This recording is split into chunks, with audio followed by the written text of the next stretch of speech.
Welcome, friends. This is James Corbett of CorbettReport.com, and you're tuned into Propaganda Watch, that weekly series where I dissect various pieces of propaganda and examine how they are preying on the psyche of the populace.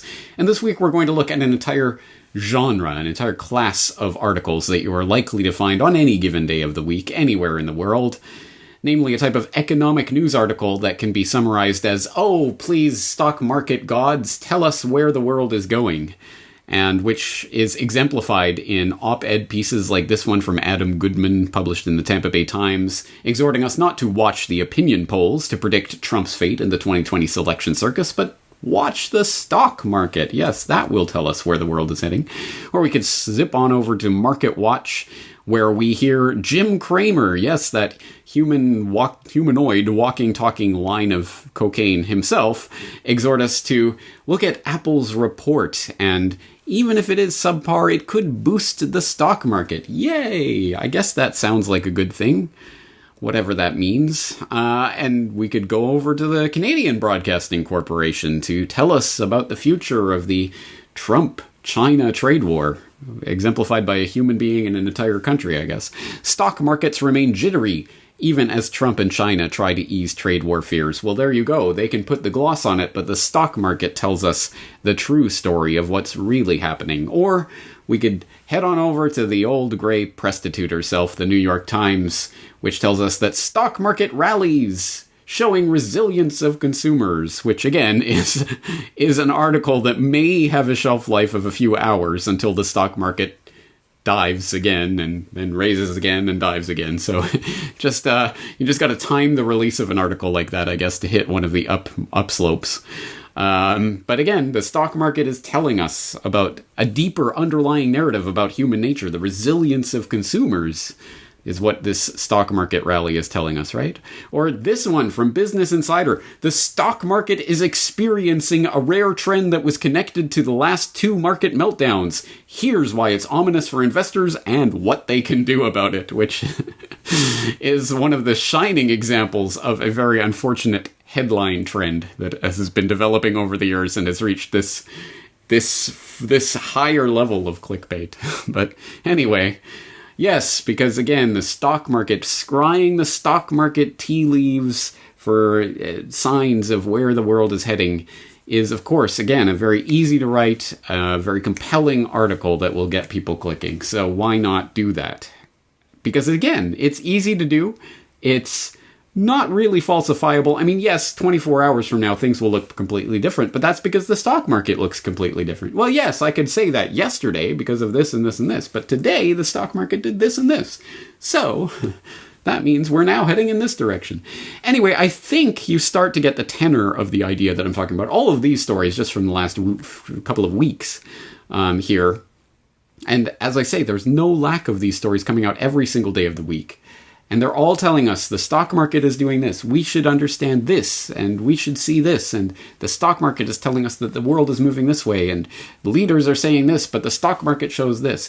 And the underlying principle of all of this is that the stock market is a truly functioning free market tool for coming to an understanding of the world. Because, of course, there's all these individual investors all around the world who are all essentially putting prices to pieces of information, and from the movement of those prices, we can divine what the information underlying them really is. That is a nice theoretical way of looking at it. If this stock market that they're referring to, which almost invariably is the Dow Jones and the S&P 500, sometimes the NASDAQ. Sometimes you'll even get an exotic stock market like the Nikkei 225, which we know is not manipulated in any way. But the underlying assumption is that these are fully functioning, free and open markets with some degree of transparency that we all understand what is happening and why it's happening. Which, of course, is bunk. Complete nonsense. And do not take that from James Corbett of CorbettReport.com. Take that from much more mainstream sources. In fact, we can go to True Lies. The financial press just admitted the markets are a sham from a year and a half ago, 2 years ago almost, here on CorbettReport.com. And as always, if you are not a Corbett Report member, and if not, why not? But if you are not, you can always click on the link for the free access to the editorial, and scrolling down about halfway, you'll find that I write, you don't have to be a Corbett Report diehard to know that the central banks have been behind the incredible decade-long bull run that has emerged in the wake of the Lehman debacle. Even the normiest of normies who only get their news from Yahoo found out last year, and that's referring to a 2017 article that's linked there in that article, that a whopping 93% of that bull run, i.e. the bull run from 2008 to 2016, 93% of that bull run was directly caused by the Fed's intervention, the Federal Reserve's intervention in the markets, the QEs and what have you. That's a remarkable revelation, again, coming from the normiest of normie places, Yahoo Finance. But there it was, and it's just one of those facts that gets reported. Oh yeah, okay, they did a study, 93% of the stock market bull run was due to the Fed. Anyway, this is why the stock market should be believed this week, and this is what the stock market is telling us about the future of the world that week. It is easy to sit here and laugh at the demonstrably, stupidly cooked books of the Chinese government, which is what many Western pundits and analysts will do, and rightfully so. It is self-evidently beyond stupid. I mean, you would have to be not even a grade school student to fall for the ridiculous nature of the Chinese books. The fact that the individual state economies don't add up to the full GDP of the country. I mean, again, all of these things that point to massively cooked books, which everyone acknowledges and everyone laughs at, as I say, rightfully so. But no, the U.S. stock market, now that is as good as gold and apple pie, and that can tell us real things about the way the world really is, because we all know that isn't manipulated. Of course, bunkum. And as I go on to say in that article, as I say, you don't have to be regular at CorbettReport.com to know that the central banks blew this market bubble, but it helps. After all, I've talked about it over and over and over and over since the very beginning of the Lehman crisis.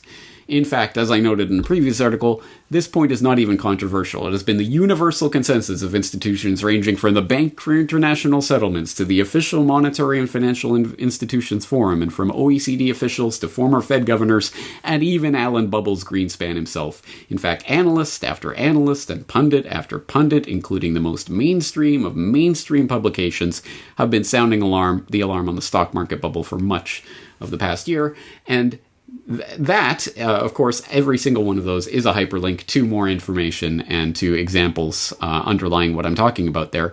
But, of course, the long-range part of that story is that, yes, the bubble has been blown. It will pop at some point. They will use it for strategic political purposes to install this puppet president and get rid of that puppet president to change the birdcage liner. And perhaps more importantly, to bring in the central bankers as the saviors of world civilization, as they attempted to do in 2009. Gordon Brown, we need a new world order to save the earth. Well, they got so far with that, and they did institute some new things, including, of course, the bail-in regime and other things that they got instituted through their Financial Stability Board and other shadowy organs of the BIS that grew in importance with the formation of the G20 and all of that in 2009 in the wake of the Lehman collapse, the coordinated rate cuts that were going on amongst global central banks at that time. A lot changed in that Lehman crisis, but a lot more will change in the next coming crisis, and that is one reason why all of this reporting on, whoa, the stock market is telling us this, or the stock market predicts that, is not worth the paper it's not printed on, because it is a admitted sham, a phony baloney 93% intervention sham that is, well, for the lowest tier on the propaganda chain, shall we say, for the people who have the lowest access to information or interest in delving into these matters for themselves. If you so much as scratch that surface, again, even with the mainstreamiest of mainstream information, you will discover that it is a sham. So there's a lot more to be said about this, and a lot of different aspects to this. But on the note of the Corbett Report subscriber and my weekly newsletter, I will be writing more in this weekend's newsletter about one particular, again, completely openly admitted conspiracy theory about the one particular way that the stock markets are admittedly manipulated, which is another reason why we should not believe this type of reporting. But it is just good to keep this in mind when we see these types of stories. The implication generally is, A, that the stock markets are completely free and fair open market devices for discovering truth about the world rather than completely manipulated top to bottom engines for central bank control. And B, generally it is telling us that, don't worry, the stock market is about the mom and pop investors, and if it's going up, then yay, the country is A-OK, just like we've seen over the past decade of miraculous record-setting bull run, right? Everyone's standard of living has just gone through the roof since the stock market has been on this bull run tear for the past decade, right? No? Oh, well, don't believe your lying eyes. Don't believe what you experience in your day-to-day reality. No, just look, the stock market's going up. Everything must be good. And that's the psychological trick that they've played to make you believe that the mom and pop investors are the ones that are A, behind, and B, benefiting from this stock market bull run, which is, again, complete baloney. It is institutional investors that have manipulated, propped up these stock markets with the aid of the central banks, and it is for their benefit that this is being done. And they will survive the coming cataclysm much more easily than any individual mom-and-pop investor who gets left in that dust. Again, a lot more to be said, some of which I will be saying in the Corbett Report subscriber newsletter this weekend. Once again, if you're not signed up to be a subscriber of the Corbett Report and to read that weekly column that I publish at corbettreport.com, why not? $1 a month helps to make this entire website possible, so it is greatly appreciated for the members who do subscribe. On that note, we're going to leave it there for this week. Looking forward to talking to you again very soon. This is James Corbett of CorbettReport.com. The Corbett Report is brought to you by the Corbett Report subscriber, a weekly newsletter featuring James Corbett's International Forecaster editorial, recommended reading and viewing, discounts on Corbett Report DVDs, and once a month, a subscriber-only video. Sign up today to start receiving your copy at corbettreport.com/support.